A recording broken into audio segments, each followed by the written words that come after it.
हरे माननाई मेरो जाना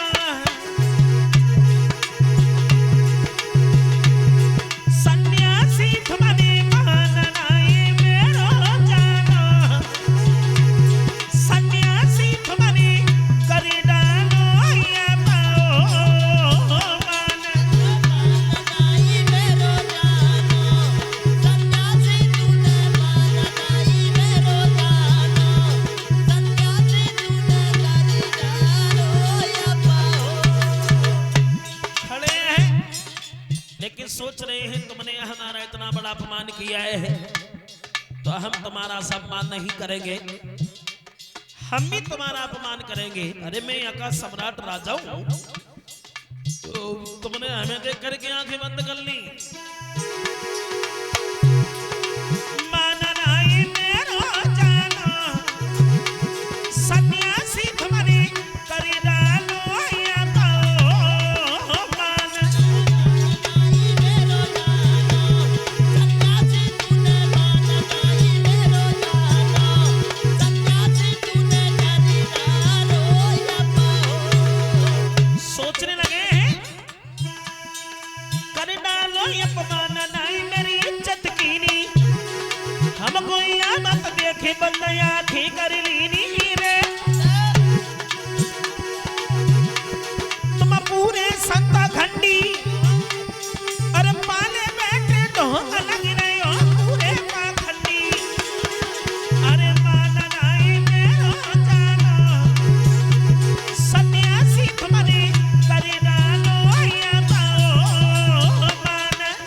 माननाई मेरो जानो सन्यासी तूने माननाई मेरो जानो सन्यासी तूने करी डालो या पाओ। खड़े हैं लेकिन महाराज परीक्षित सोचने लगे हैं तुमने हमारा इतना बड़ा अपमान किया है तो हम तुम्हारा सम्मान नहीं करेंगे, हम भी तुम्हारा अपमान करेंगे। क्या देखा है महाराज परीक्षित ने एक मरा हुआ सर्प डलाया, धनुष के बल से उस सर्प को उठाया और लोमस ऋषि महात्मा की गर्दन में डाल दिया। कहा तुमने हमारा अपमान किया है, हमने तुम्हारा कर दिया, हाँ बराबर हो गए। अपमान करने के बाद में जब घर लौट करके आए हैं, घर पर जब पहुंचे हैं तो सर से मुकुट उतार करके जिस समय घर पर रखा है तो पाप ही पाप चिल्लाने लगे। परीक्षित बाद में बहुत पछताया, हमने बहुत गलत किया जो लोमस ऋषि महात्मा का अपमान किया, लेकिन पछताने से कुछ भी नहीं हुआ। क्यों नहीं हुआ? क्योंकि लोमस ऋषि महात्मा के जो पुत्र थे श्रृंगी ऋषि, उन श्रृंगी ऋषि ने तब तक महाराज परीक्षित को श्राप दे दिया था। कुछ लड़कों ने बता दिया है श्रृंगी ऋषि तुम यहां घूम रहे हो, परीक्षित ने तुम्हारे पिता का बहुत बड़ा अपमान किया है, मरा हुआ सर्प डाला है। अब श्रृंगी ऋषि वहां से भागे, पहुंचे हैं तो क्या देखा है कि गर्दन में मरा हुआ सर्प लटक रहा है। सर्प को निकाला, दूर फेंक दिया और श्रृंगी ऋषि ने महाराज परीक्षित को श्राप दे दिया।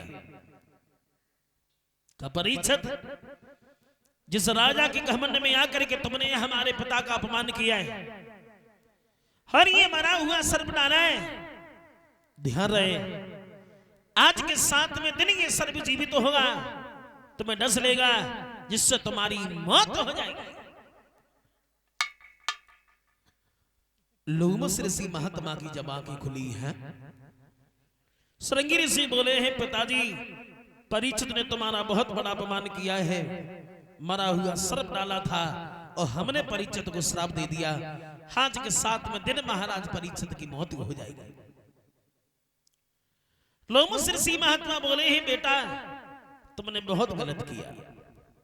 क्यों? बोले वो तो एक भोला भाला राजा है और परीक्षित के सर पर कलयुग सवार था, इसलिए परीक्षित नहीं समझ पाए। तुम एक काम करो, परीक्षित के यहां खबर भेज दो, अपने बचने का कोई इंतजाम सोच लेंगे।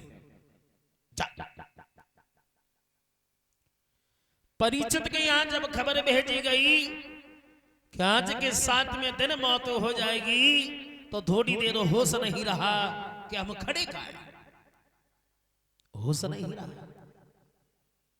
और एक बात और बताएं, देखो मौत से हर किसी को डर लगता है, मौत से हर किसी को डर लगता है, लेकिन मौत को किसी से डर नहीं लगता है। मौत जानती है तुम कौन से खानदान में हो, कौन से मोहल्ला में हो, कौन से गली में हो, कौन से घर में हो, कौन से परिवार में हो। आ जाती है, और जब आ जाती है तो खाली हाथ तो नहीं जाती है, साथ ही ली जाती है। तो मौत से हर किसी को डर लगता है, लेकिन मौत को किसी से डर नहीं लगता है। परीक्षित ने जब सुना है कि आज के 7वें दिन हमारी मौत हो जाएगी, तो थोड़ी देर होश नहीं रहा कि हम खड़े का है। कुछ संत जन जो है वो महाराज परीक्षित को समझाते हैं और बताया है, परीक्षित तुम एक काम करो, घबराओ नहीं, तुम सुखदेव के पास में जाओ, सुखदेव को ये अपनी कहानी सुना करके आओ। अब महाराज परीक्षित दौलत से भरा हुआ भंडार राजपाट त्यागने के बाद में अपने बचने का इंतजाम सोचने के लिए निकल दिए। और जब बचने का इंतजाम सोचने के लिए निकले, सुखदेव के पास में जब पहुंचे हैं, सुखदेव को जाकर के जब सारी कहानी सुनाई है कि आज के 7वें दिन हमारी मौत हो जाएगी, तो सुखदेव बोले हैं, परीक्षित अगर 7वें दिन तुम्हारी मौत है तो 7 ही दिनों के अंदर हर इंसान की मौत है। 8वां दिन तो है ही नहीं। 7 ही दिनों के अंदर इंसान जन्म लेता है, बड़ा होता है, कमा के गमा देता है, और 7 ही दिनों के अंदर चला भी जाता है। लेकिन दूसरी बात एक और है, मौत का समय जो निश्चित है बस उसी समय पर आती है, एक घड़ी इधर उधर नहीं हो पाती। मतलब बोले हाँ, क्यों? तो बोले सुनो, सुखदेव समझाते हुए बोले हैं, परीक्षित हमारी की बात सुनो, तुम घबराओ नहीं, घबराओ नहीं।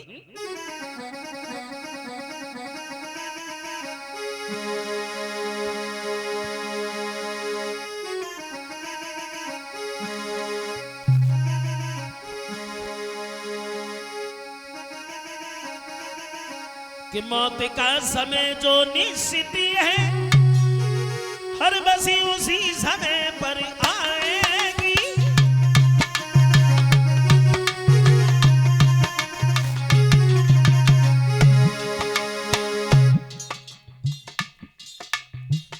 मौत का समय जो निश्चित है बस उसी समय पर आएगी, एक घड़ी इधर उधर नहीं हो पाएगी। मतलब बोले पूरी बात सुनो परीक्षित, मौत का समय जो निश्चित है उसी समय पर आएगी। जिस समय मौत आ जाएगी एक घड़ी न टलने पाएगी।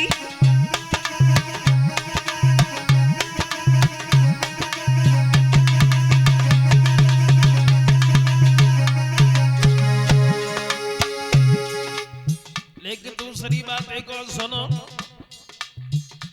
कौन सी? तो समझाते हुए बोले हैं,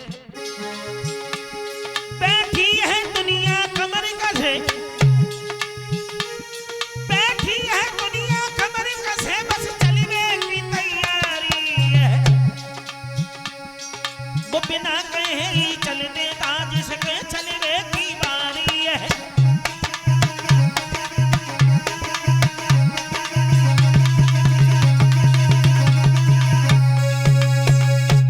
मौत का समय जो निश्चित है बस उसी समय पर आती है, एक घड़ी इधर उधर नहीं हो पाती।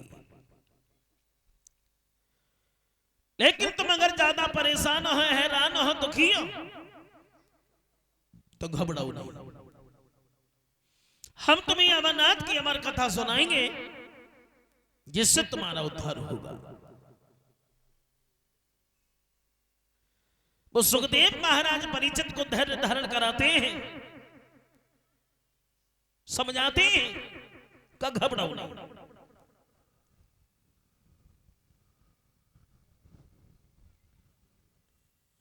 हरिहर क्षेत्र गंगा के किनारे व्यास के पुत्र श्री सुखदेव अभिमन्यु के पुत्र महाराज परीक्षित को कथा सुनाने के लिए बैठ जाते हैं। का परीक्षित तुम घबराओ नहीं, हम तुम्हें अमरनाथ की अमर कथा सुनाएंगे जिससे तुम्हारा उद्धार होगा। साथ साथ एक बात और बता दें, ये सुखदेव कौन थे और ये सुखदेव इतने बड़े ज्ञानी कैसे हो गए? कौन थे ये सुखदेव? आओ अति संक्षेप में जल्दी जल्दी में बता दे रहा हूं। ये सुखदेव जो थे व्यास के पुत्र थे और ये सुखदेव पूर्व जन्म में एक तोता थे, तोता। मगर ये इतने बड़े ज्ञानी कैसे हो गए? देखो, एक दिन देव ऋषि नारद ने देखा है कि भोले बाबा पार्वती में झगड़ा नहीं हुआ, चलो लड़ाई करवाते हैं। और देखो एक बात और बताएं, वैसे कुछ लोगों की आदत तो हुआ करती है, इधर की उधर करना, उधर की इधर करना। जो दो चार जन से लड़ाई नहीं करवा रही है तो रोटी बनाई अच्छी लगते है। चुगला चूकत है नहीं, गाय को चाहे रोए, घर घर फूट कराए दे, करे कके दोए। देव ऋषि नारद ने देखा है कि भोले बाबा पार्वती में झगड़ा नहीं हुआ, बहुत दिन हो गए, चलो आज लड़ाई करवाते हैं। चल दिए देव ऋषि नारद, नारायण नारायण कहते हुए। और कब गए नारद? तब गए नारद, देख लिया कि भोले बाबा कैलाश पर्वत पर नहीं है। नारद भी बड़े चालू थे। कैलाश पर्वत पर जब नारद पहुंचे हैं तो पार्वती बोली, आइए नारद। कैसे आना हुआ?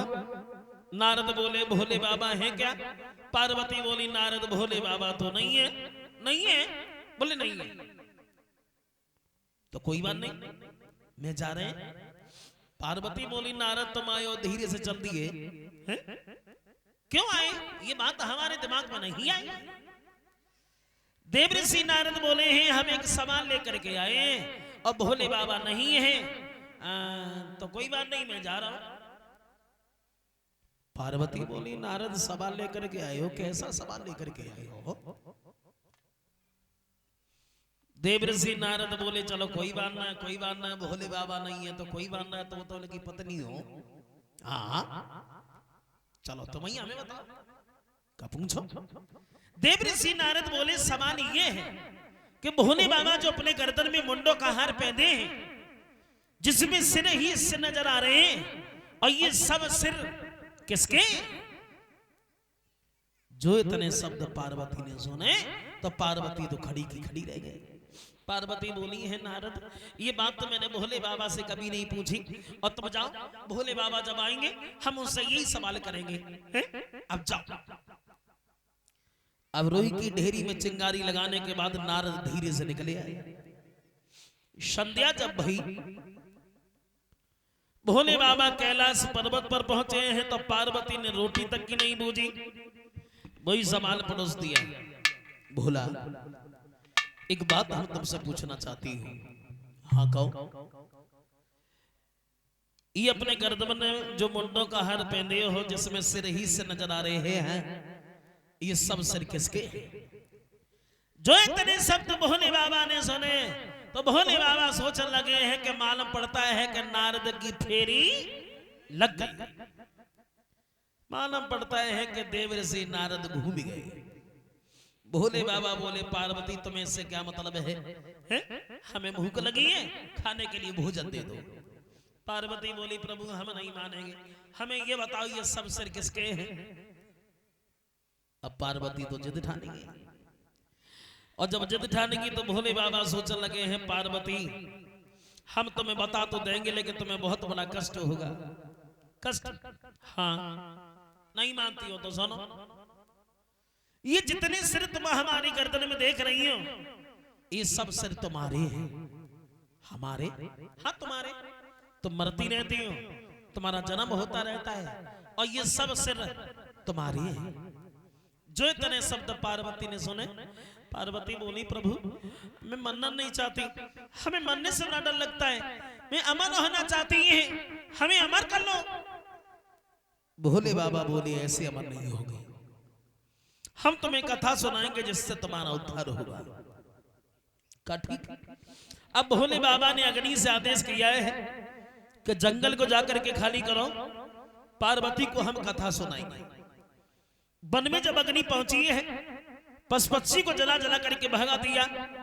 एक कमी हो गई उस वन में, कमी ये हो गई उसी वन में एक वृक्ष पर एक डाली